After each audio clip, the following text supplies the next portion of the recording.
This video is an in-depth look at the background mask for Vampire the Masquerade 5th edition.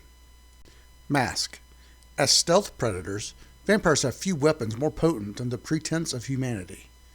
The lies the kindred live constantly shadow your stories, and no description of a lick should omit how they navigate mortal society, what they wear as a mask.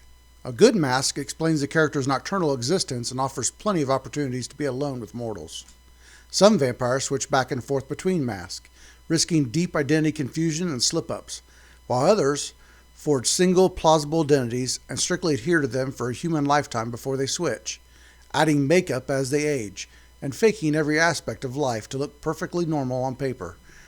Others, almost always Nosferatu or unbound vampires, forswear safety of freedom, off the grid or on the streets. By default, you add no dots, a vampire either has no need of a mask, such as those recently embraced and still able to pass as the human they were, or has a single mask and fake ID they can stand up to traffic stop or similar surface scrutiny. A zero-dot mask does not pass a background check, much less a proper investigation by the authorities.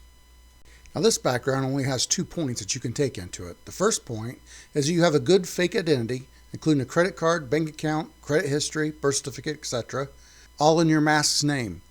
You can pass a state or provincial level background check. At 2 dots, your mask can pass a background check with the National Police, FBI, Scotland Yard, or their equivalent. If you had military or intelligence record in life, it has been classified. Now, if you purchase the 2-dot mask, you can also buy the following advantages at 1 dot apiece. Zeroed. Someone in high places has purged your real records. You officially don't exist. And the other 1 dot is cobbler. You can make or source masks. Making a mask takes 3 days per dot and possibly exposes you online. Sourcing masks takes 1 day per dot, but costs something in return. How much depends on your leverage, margin on the social test, or whatever else the storyteller decides. Who needs a mask?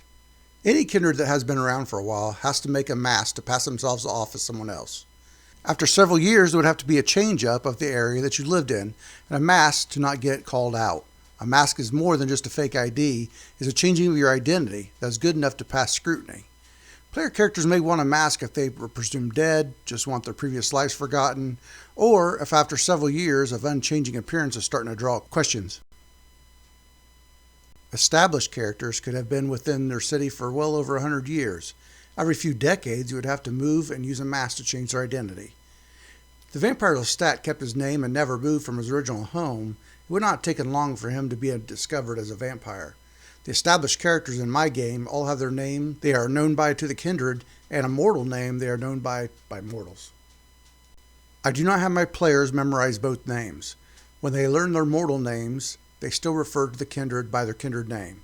When in public and they ask for Lestat, they are asking the mortals to speak with Max Boyer. Now, Lestat may have 20 or more masks in his own life, but all that is important to the player is who is known to as now. But these past names and identities could make a good story plot at some point. I hope that you enjoyed this video and learned something new, or at least something that you can use in your own games.